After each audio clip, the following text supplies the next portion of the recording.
2, 1. Good afternoon. I'd like to call to order the Pierce County Council and Tuesday study session for February 25th, 2025. The time is 12:01. All members are present. And we have several items we're going to be going over today, but we'll start with number 2, which is going over our agenda. Oh, Ms. Long. All right, thank you and good afternoon. This is this afternoon's council agenda. It is amended. We did review the consent items yesterday during study session. There are just a couple of things I'm going to highlight that we didn't talk about yesterday. So you'll see the grant there that was presented by Mr. Boki yesterday for your approval. Under other items, there is a motion there, and that's to rescind the final council hearing date of March 11th on proposal O 2025-506, and this is the, or 505. This is the franchise to Puget Sound Energy, and then we'll bring that back up when it's ready.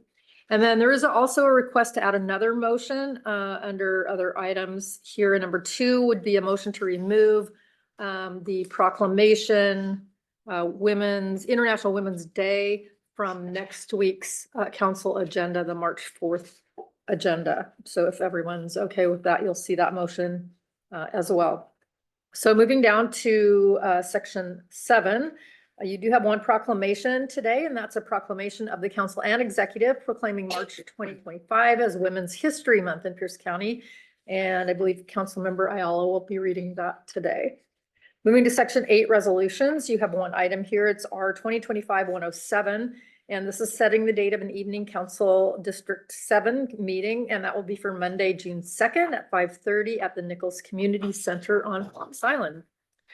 Under section 9 ordinances, you have one item here. It's O 2025-500, and this is granting a supplemental franchise number 1 to the OHOP Mutual Light Company for the location of power lines. And that received a due pass recommendation at EIDC on February 11th. And those are your council agenda items for this afternoon's meeting. Thank you. Are there any concerns or questions on removing the proclamation? Not today's, the next one, when several of us won't be here. Councilmember Krueger. I wasn't speaking to next week. Okay. Any on that? Otherwise, we'll go to questions and we'll go to Councilmember Krueger. Yeah, thank you, Chair. I just was rereading through the Women's Proclamation, and I do want to remove my name from that. I watched a 400-meter race, and this guy smoked these girls, and I just see women being more erased, and terms that are being used that are negating the work that has been done throughout history. So I am going to remove my name. Thank you. Thank you for letting us know. And we'll work with Mr. Dominique to make sure the documents are printed correctly. Are there any other questions on today's agenda? Being none, we will go to, there are no amendments, so we'll go to external boards and commissions. All right, I'm good. Okay. Okay, thank you. Hugh Taylor, council staff. 2 items to report on this week for Puget Sound Regional Council. The first is Operations Committee meeting this Thursday, 9 a.m. Councilmember Morrell is your representative to the Operations Committee. Normally, we don't talk much of, the council doesn't talk much about what occurs at the Operations Committee, but there is one discussion item I think would be of interest, and that is presentation of the audit results for the Puget Sound Regional Council and the Central Puget Sound Economic Development District. Not to say there are any audit findings of note, but that's just a topic I know members are often interested in. So that will occur this week. And then secondly, the executive board will meet that same day, Thursday, the 27th at 10 a.m. There aren't action items other than the consent agenda, but there are a couple of discussion items that I know are timely and of interest to the members. The first is an update on their federal legislative advocacy and affairs that will be provided. I know that's timely given the trip that some of our members are going to make to DC next week. And then secondly, there'll be introductions of the new State Department of Transportation Secretary, Julie Meredith. So those are the 2 items I wish to highlight for the executive board this week. That's what I have. Thank you very much. We'll go to Councilmember Ayala with a question or comment. or boards and commissions to Boards report and on? commissions. Then any questions for Mr. Taylor? Okay, seeing none. Councilmember Ayala. Thank you, Chair. I myself, along with Councilmember Herrera, attended the Pierce County Regional Council. It was a very short meeting, just an approval of the growth management, the plans for the Growth Management Coordination Committee, the Transportation Coordination Committee, and then the Tacoma Pierce County Health Department awarded, or they shared their awards for their healthy community, which includes City of Tacoma's planning and development services and environmental services, along with the town of Steilacoom. Little old town of Steilacoom got an award. So thank you for sharing. Any other boards and commissions? Not seeing or hearing any, then we will go to item number 4, which is chair's topics, which is something I'm getting in my routine here. Yesterday, we did not go over our expanded schedule in Hopper, so we're going to do that really quickly. And then I will make a habit of making sure we do that during a Monday study session. So does this go to Ms. Long or Mr. Taylor? It should come to me, Okay. Madam Chair. So in your packet, as the chair mentioned, is the expanded schedule for the next several weeks out, along with the Hopper. One item to note regarding the expanded schedule is that, as we discussed or mentioned yesterday, there is a retreat planned for March 13th. That's not currently shown on the expanded schedule. We'll get that updated so that you can see it. This is the first time we've run through this at study session. So Chair, how would you like me to approach it? Would you like me to just hit highlights, or kind of what's the approach you'd prefer here? Maybe, I'm not sure. It Okay. was put on my agenda, so. Okay. So what I'll do this time is I'll just run through a couple of the highlights, and then going forward, we'll get in a rhythm as to what is most important to the members to note, and we'll get a standard format going forward. But just to orient you to the expanded schedule, you'll see that it's at starts at page 10 of your packet, and it just shows information for each week going out several weeks, important items to note, activity that's contemplated or expected at the committee or council level. This is intended to give you as members a heads up as to items that you might be interested in. If you're not on a particular committee, you can see what that committee will be discussing in the future so that you can tune in if you're interested in that. Also gives you a heads up in terms of your planning for your calendar. It doesn't show everything on it. Again, it's oriented primarily to committee and study session activity. And as I noted, it doesn't currently show the retreat that's planned for the 13th. At page 12 of your packet is the Hopper. This is a tool that's used in the office to provide the members with information on legislation that's been received and is under review in the office, where it currently is in the review process, the various steps between review, introduction, final, and then executive action. So you'll see that it notes a number of items of legislation. This is also in the process of being updated. Typically gets updated Wednesday each week. If we're going to review it in study session going forward, we'll change that update timeline so it's updated on Fridays so that you have it and it's available when it's most updated form for this conversation today.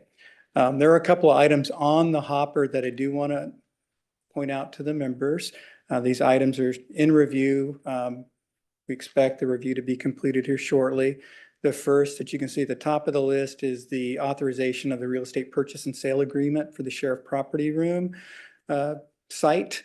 This is a project that's included within the capital facilities plan. It was extensively discussed by the council last year. This resolution would be the council's authorization to the executive to enter into that purchase and sale agreement. The second item that I want to note is the proposed legislation adopting the Pierce County code that establishes the Community Needs Fund. This is an item that members are aware was discussed, well, members that were present for the adoption of the 24-25 budget are aware of was extensively discussed at that time, and was drafted and put forward. This is a new iteration of that proposed legislation. It's currently under review. I know it's something that the members are going to be very interested in the context of the 26-27 budget process. And so those are the items that I guess I'd like to highlight from the hopper, and I'd be happy to answer any questions at this point. Thank you for that. And again, all preliminary work, but just giving people heads up. Any questions for Mr. Taylor? Okay. Seeing none, we will move on to number 5, and we're going to go back to Ms. Long, and our guests that are here in chambers will be joining us to discuss appointment processes for executive directors. Ms. Long. Thank you. So yeah, so I'll go over the process for making appointments and confirmations to department director positions. And then I think executive staff will talk to you about the timeline. So the process is embedded in both the charter and the code. For this, it's actually quite similar to what you're familiar with for confirming appointments to boards and commissions. The charter does provide that except for those positions that are filled by election, the executive shall appoint the chief officer of each executive department. And those are subject to confirmation by a majority of the council. The charter also provides that the vehicle for doing so is a resolution, similar to the confirming appointments to boards and commissions. And like boards and commissions, the council must confirm or reject those appointments within 30 days of the date that the name is submitted to it. If it fails to act on the appointment within that 30-day period, then the appointment is deemed confirmed. That's the same for boards and commissions as well. I'll just note that the authority of the council with regards to departments and directors is the charter provides that the council has the authority to create, abolish, combine, and divide by ordinance all departments, and it has the power to specify the qualifications of appointed county officials. So both of those two things are contained in Title II of the code, the list of departments and their descriptions. And then in 207 is the list of department directors and all their qualifications, and that is done by ordinance. The county code does have some specific procedural requirements that are different than what you're used to for boards and commissions for confirming department directors. So in your actual rules of procedure, there's a section that describes the appointment process, again, reiterating that it has to be done by resolution. But it does also require that these go to the appropriate standing committee. Now, in the past, probably more than the majority have gone to rules, probably just because it meets every week and it's convenient, but it doesn't have to be so. So the resolution will come to the council, and then as you schedule, your legislation, that can be sent to any standing committee that rules chooses to do that. The code also provides that the standing committee shall require each appointee referred to it for consideration to complete a standard questionnaire, and that is contained also in your rules of procedure. It's actually quite similar to the regular county application for employment. And so you'll see that coming to you with the resolution and any other materials that the executive submits with those appointments for director positions. And so the resolution confirming the appointment will go to a committee. The committee can ask the appointee to attend to answer questions if it desires. If not, it can review the materials and move the proposal to the full council from there. It'll go to the full council. Both of these meetings, of course, are open meetings. And the council typically will ask the appointee to come before it and answer questions or just make a presentation. And then the appointment is confirmed by a vote on the resolution. And so really that's the process. And you'll see a number of these coming to you through the early, or I guess through probably June of this year. And if you have any questions, I'm here to answer them. And then after that, we'll go to the schedule for you. Does anyone have any questions for Ms. Long on process? Councilmember Morrell. Thank you. Thank you, Chair. Ms. Long, as far as the interaction that happens, is there going to be interaction before we get the proposal on the appointments? I guess I'd defer to the executive staff on that if there's a plan for meetings with council beforehand. Good morning or good afternoon. Julie Murray, Executive Counsel for Executive Mello. So our plan is to send you and your staff an email offering if you want to meet in advance one-on-one with any of the applicants. I mean, that's obviously your choice if you want to meet, but we'll make every effort to accommodate having that happen. We do intend to have the nominees come to the committee meeting so they can speak. We are not prepared unless you request it to have a presentation, but they'll be here like our consistent with our boards and commissions to be available to answer your questions, both at the committee that you choose to refer it to as well as to the council. Okay, I just wanted clarification on that because a lot of those committees are by district and or the appointments as far as that goes. Well, If for we're for the directors, we're assuming that the potential desire to meet with them exists for all of you as it. members. So it'll, Okay. but, so in terms of timing, and we can display, I think the sheet of paper of, the process we're using. So for example, with the human resources, you've received, the, announcement that we made. We provided that to you and then provided it into our family. The hire date for that position is going to be March 17th. And so my plan is to have the materials to you or to council for their review probably around the 5th of March so that you have at least a solid week to review them.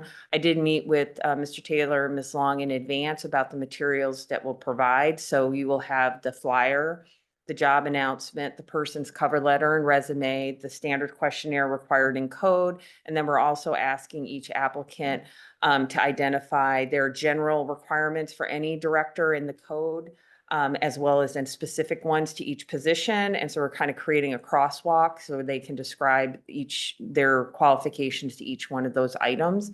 So that will be loaded into the system with the resolution. And then that's available once you introduce it for anyone's review. There'll be personal identifying information redacted from that, their addresses and phone numbers and such, but that'll be there for you to review. And then when that person begins, and this is where I'm asking for your assistance, I would prefer to have the interactions of the council and the person to happen once they're hired, because then they are in the system for public records purposes, their calendars.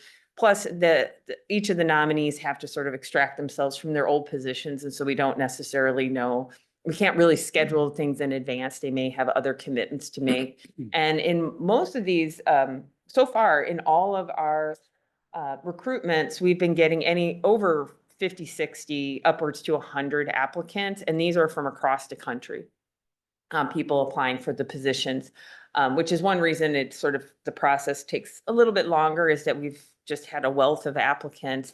And so it could be that somebody's coming from out of state or otherwise, and who honestly couldn't meet with you in advance of starting the confirmation process.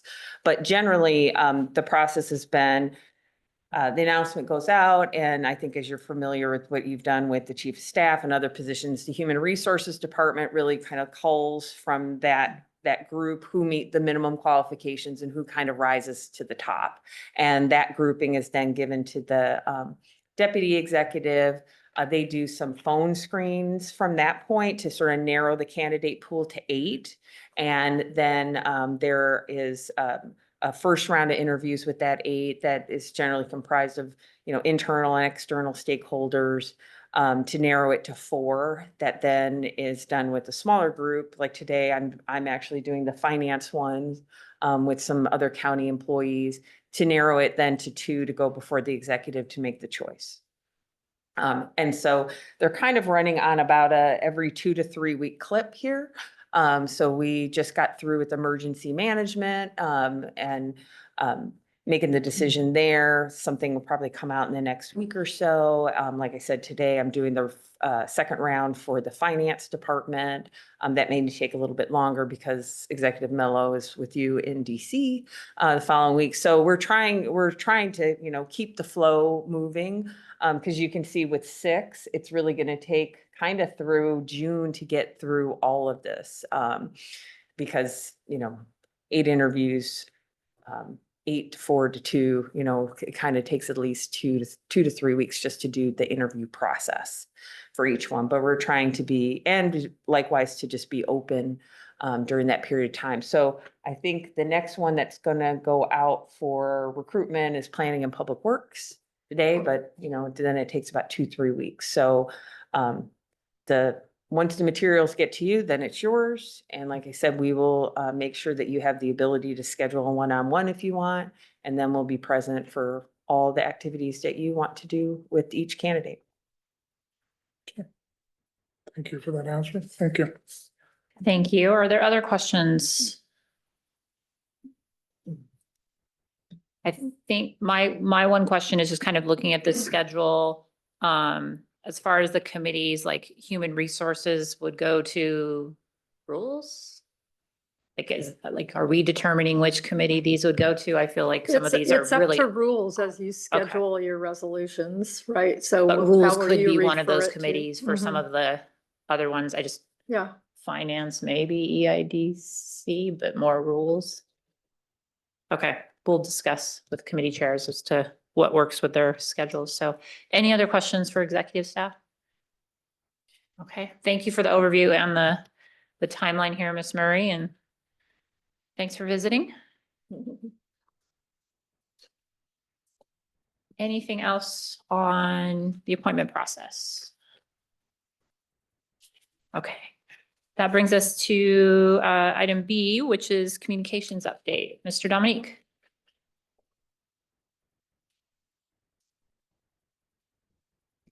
Good morning, Madam Chair, members of the council, Brian Dominique, your communications manager. The big item I had today was already taken care of. International Women's Day was requested to be pulled off the agenda, so we have a path for that. And the reason the request to have that pulled was we're doing the Women's History Month proclamation. There's a lot of redundancy there, so the sponsor felt like we were doing our due diligence in honoring Women's History Month. And there are 2 proclamations in your packet, Billy Frank Jr. Day and Volunteer Recognition Week. Those are both scheduled for March 11th. So those will both go to Rules and Operations next week. I'll send an email out after this with the proclamations in there, so you can take a look at them for your convenience. If you do not wish to sign it, let me know by Friday morning at the latest, and I will I'll make sure your name is taken off, and when it's in the packet, it's not there.